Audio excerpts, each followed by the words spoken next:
On the Tiddlywinks, like, share, and subscribe. Today's show is one for those who enjoy the banter and for those who are wishing to tackle that word, wagonist culture. I have a guest waiting to join the Reason Boss. Here he is without further ado, Mr. N. Barnes. Greetings from London, England to Nottingham. How you doing, big man? Bless you, sir. Bless you. Medea, man. Everything blessed, everything blessed. Without further ado, my brother, let me just give you the lay of the land. Like, share, and subscribe, viewers. If it's the first time to Rich Post Sports, please hit the like, share, and subscribe button, whether going live and watching or the rerun. Mr. Barnes is, shall we say, a lifelong. He doesn't look that long. He doesn't look that old, but he's a lifelong Liverpool fan. And with the Reggae Boyz of Jamaica in action, in Gold Cup action in a few hours' time against St Kitts and Nevis, bidding to not only go through with the likes of the United States or Trinidad and Tobago, but with a genuine opportunity to go deep in the Gold Cup. I thought it was apt to bring in Mr. Barnes because there's a something that we call wagonist culture. Wagonist culture. There's a bag of Liverpool. Those who don't like Liverpool call them Liverpool. But there's a bag of Liverpool fans in the Jamaica region. But I think it's apt to ask this question, Mr. Barnes, viewers and subscribers. There is a bevy, a host of potential Jamaican heritage players sniffing, looking at the success now and in the future, with a future World Cup looming for Jamaica in North America, looking to don the Jamaican jersey. I have been concerned about the words respect, one love, and manners. There are certain people in the Jamaican diaspora, football-wise, who a couple of years ago considered it wagonist business. These English-born Jamaicans coming over to represent Jamaica, their heart's not in it. But because they come with the skills, experience of Premier League football, football, I have my trusty cup of tea here. There are people who are saying that, hey, now, fast forward to today, they're saying, welcome, come on board. They're feeling the quality of Damari Gray of Everton. They're feeling the quality of Mikel Antonio. They're feeling the presence of Joel Latibodere, Dexter Lambakisa of Wolves. But I am aware that there's a wagonist, easy come, easy go, them no good, they're brilliant, come on board, we don't want them. Too much of a disposable culture. Mr. Barnes, please, in light of the fact that you've seen the likes of the great John, your namesake, John Barnes of Liverpool, take bag a stick from the Liverpool fans, and yet he remained loyal to the club. You as a Liverpool fan will know how important the 12th man is. What are your views, Neville, on this vexed issue of manners, respect, and one love? Having respect for your fellow brother and not being on the wagonist, disposable bandwagon. Because I think this matters for the Reggae Boyz going forward. I think it matters for the behavior and character of the Jamaican fans, because in order to make World Cups, to go deep in Copa America qualification and CONCACAF success, you need to have a fan base who are respectful, manageable, and holistically on point when it comes to treating players and themselves with respect. The floor, sir, is yours, Mr. Barnes. Well, my view on it is, I suppose it's in the middle. It's a middle ground, because I can understand that culture of, it's nothing like having a homebred man in the team. Gerrard was that man in the Liverpool team. Yeah, not only him, Robbie Fowler, there's been a number of them over the years of homegrown talent which is in the team. And when you have, it's not the same as when you have an outsider, however good, Luis Suarez was a fantastic player. played for Liverpool and done really well. And when you got that sort of culture, what comes in, it always becomes questionable, yeah, from the fan perspective.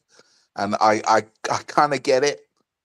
Even I kind of understand it. I do think that it's a stage of development in how Jamaica go forward, and the Reggae Boys, and that I think they need to back the players ultimately, because I think one of the reasons it's already happened with my namesake, um, Barnsley, who took control of the actual managerial role, and if you like, was a Jamaican.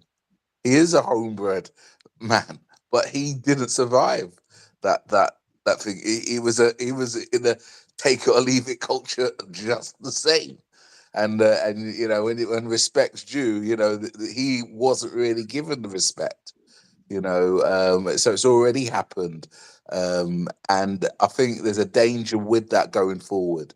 And I think to enhance the team and enhance where you can be, I think they've got to just back them, because those rules are there for a reason. They're not doing anything which other countries are not doing. There's no other countries that are adopting um, key players into their team which can improve them, and likewise, I think just have to respect them. And it's more important as a team, you know, seeing Jamaica up there. That's what you're to be proud about. It's seeing Jamaica as a unit up there, um, is more important than the individual players, and just saying, "Oh, are they really from here?" Their nationality is questionable. So we just take it and leave it. I mean, don't think they're doing a good job. Somebody just kick them out. I think can't really afford to do that. A very good response and balanced response. Nothing less than I expect from your good self, Mr. Barnes. What if you could put your feet in the shoes of those players in the Jamaican Premier League, local homegrown talent, who, frankly, in a league that is very low worldwide, it's over 160th ranked in the world by way of a local league. But what would your advice potentially be for those players who see the abundance of overseas based Jamaican talent lining up, queuing up to represent, seeing the success? As I said, they're bound for the quarterfinals of this Gold Cup, maybe meeting the likes of a Panama or a Guadeloupe, the surprise uh, footballing nation, in my view, in this Gold Cup tournament. But do you think there should be a space for the best, the creme de la creme of those Jamaican Premier League players in the national squad, even if it's to rub shoulders with the likes of a Mikel Antonio, a Damari Gray, with the possibility of rising and actually getting a place and playing a part in potential qualification for the likes of the Copa America and the likes of the World Cup? Or do you feel it's a case of merit? If you're good enough, you get your place. Other than that, don't be jealous, don't feel away, but work, work, work. You might get a transfer to an overseas club. If not, just keep on working and you'll be seen. Can you see that vicious three-eyed monster called jealousy taking root?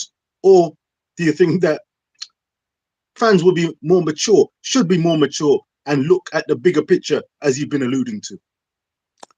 I think we're all human at the end of the day, and I think there's a place for both. I think ultimately you want to be there on merit, right? There's no doubt about that. You don't want nobody wants any handouts, but I think there's room for those who are close to getting through to the team, to a group of them to actually make sure they're involved, and just with the network, with the training, with the what it takes to get through, be part of the experience. There's no point them being involved. They've got no chance of getting into the team. That's just a that's going to have the opposite effect. It's not going to have the right effect. But those who are generally on the true crust of it, they're not on a handout. They're gonna, it's a close call. It's worth them going through for the experience. And I think what you're looking at there is probably you're looking at the younger stars. You're looking at the younger stars who are gonna make it and break through. You might have an occasional older star, and it's the final season they've got to do it. And that can happen as well. But you look at the younger stars, make sure they're involved, make sure they're involved with the training, make sure that they're in the network and they can see and visualize, not just when watching from afar, but they could actually see what it takes to be there. Because there's nothing like being there and being part of it to really make your way. But I think the ultimate thing is you want to be there on merit. Full respect. 2 years now since the Reason Boss made his appearance on Coach's Desk and Jamaican social media. I joined 2 years ago when the last Gold Cup was taking place. And during that time, 2 years ago, I joined this Juta journey in light of that Euro 2020 competition, Nev, when the likes of Jadon Sancho, Bukayo Saka, and Marcus Rashford came in for the brickbats of criticism and racist comments following their penalty disappointment under Gareth Southgate. Can you empathize with players and fans potentially, but players foremostly, who look to pastures new to represent where they feel that they won't take the barrage of criticism, certainly just because of the color of their skin, as opposed to the caliber of their footballing talent? I think I can sympathise with the players, yeah, and it must have been a fantastic disappointment to play. You think you're in it together, you don't intentionally want to miss, and then to come back to face the level of scrutiny and disappointment based mainly just on the colour of your skin. That's a hard thing to come back from. But I will say this: those stars have recovered tremendously. And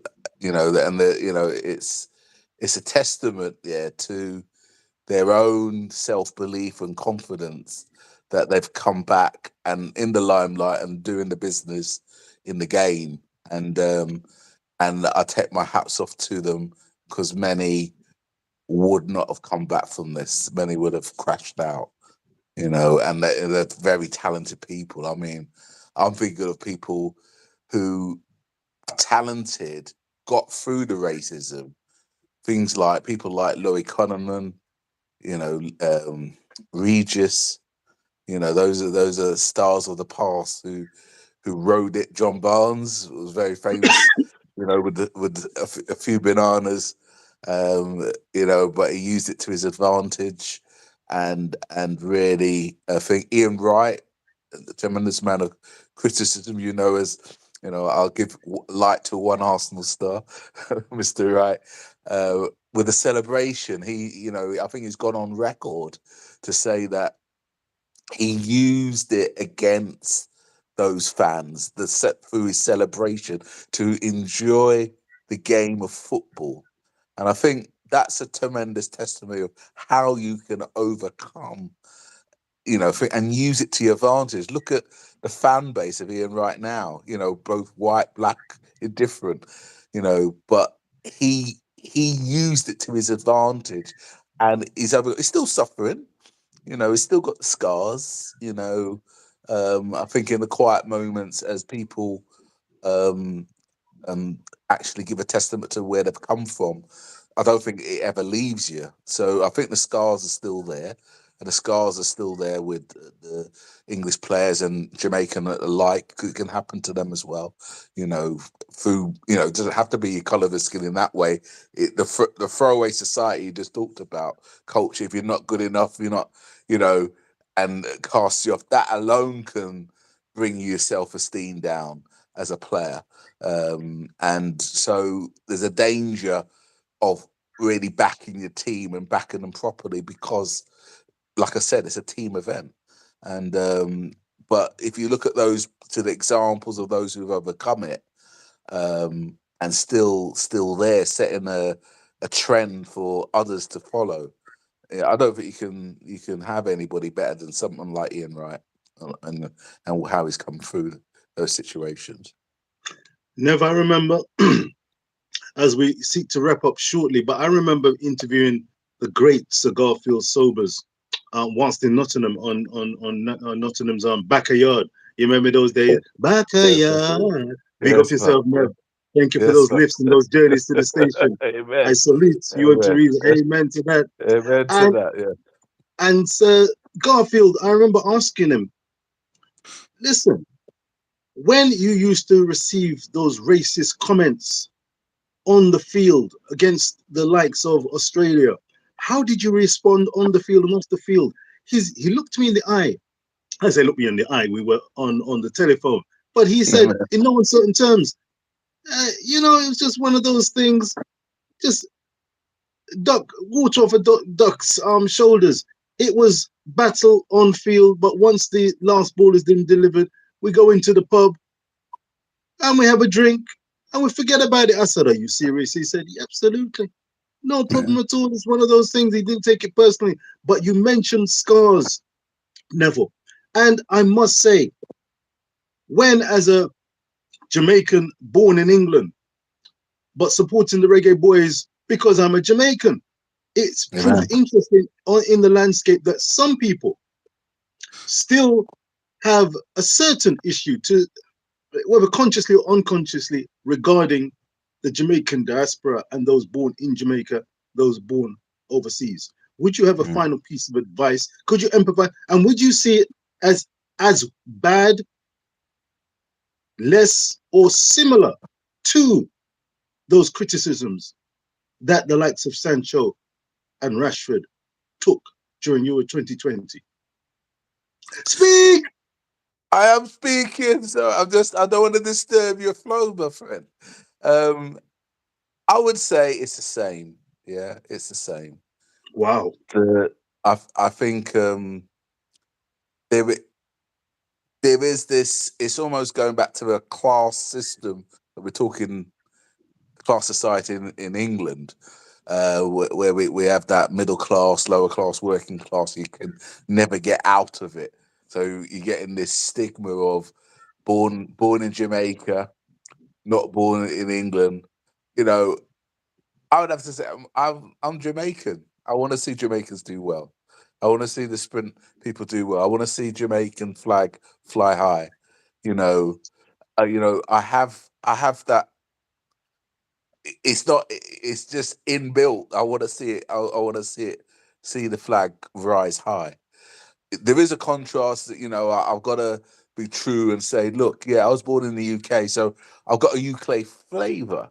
Yeah, so I also like to see Britain do well, but that's no different to Jamaicans. Jamaicans who from the national like to see Britain do well as well. So I don't see the contrast, but there is something. There is a middle ground, and we are part of where we're from. There is a journey there, and there is differences, but you know, I love to see Jamaica do well. There's nothing which um, makes me more prouder than that. And when I go to Jamaica, um, I just feel home. I haven't gone anywhere. I just stepped off the plane, but I feel Yes, I. home. Yes, I. You Yes, know, I. you know, when you look at the palm trees and think, look around and think it's home. You Home, understand what I'm likewise. saying? Snap. So Hmm. I don't think people they appreciate the overseas view of the land. Okay, and but that's all right, because we're all on a journey. We're all on on a bit of differences. So there is a little bit of that there, but we can overcome it together. That's the more important part. Rich Amen. Post Sports, the Reason Boss says like, share, and subscribe. Viewers, subscribers, men like Mr. Barnes exist on point, chin up, chest high, flying the flag, Amen. Amen. mentally, psychologically, and spiritually. I'm going to give you a final word, sir, Thank you. on that vexed, that vexed topic of wagonism Okay. in Jamaica, as far as I understand. It's Manchester United, Liverpool, and the odd Arsenal. Not many, but there's a bag of Liverpool supporters out there. But they like to jump on the wagon. Last season, that wagon was a little dodgy and ropey. It was a little shaky. But this season, Easy, Mr. easy, Clapham, sir, easy. Take time, you know, where I come from. Take time. Lord of mercy, it was a rocky road, and the road was distinctly rocky as far as Liverpool were concerned. They fought back into 5th place, just missing out on the Champions League place. But a piece of advice, and how do you feel about those who like to jump on the wagon of success? Well, I'm going to say this: if the bad season, I said it to you off camera, I say it on camera. The bad season is finishing 5th. Then what's a good season mean? You know, you understand what I'm saying? A good season is the top 4 all the time. So I think consistency, if you look back over 5 years, let's not go too far, it speaks for itself. I don't have to say anything more. We're consistent. We play with flair. We play with passion. We don't walk alone. I don't have to say much more. The Reason Boss has heard enough. Like, share, and subscribe. Mr. Barnes, big up yourself every time. What a way to end the situation. Once more for Jamaica. Can we sing Jamaica Language Love? Jamaica, Language, yes, sir. Jamaica, Amen. Jamaica, land We we love. Yeah, love. I'm just not in tune there, so that's why my harmony's not there with you. But it's all right. Respect it, and thank you very much for having me on this episode. Thank you again. Peace and love, viewers and subscribers. Remember where you heard it first. Big up yourself, Jamaica. One love, one heart. Remember that every time. Peace. Peace.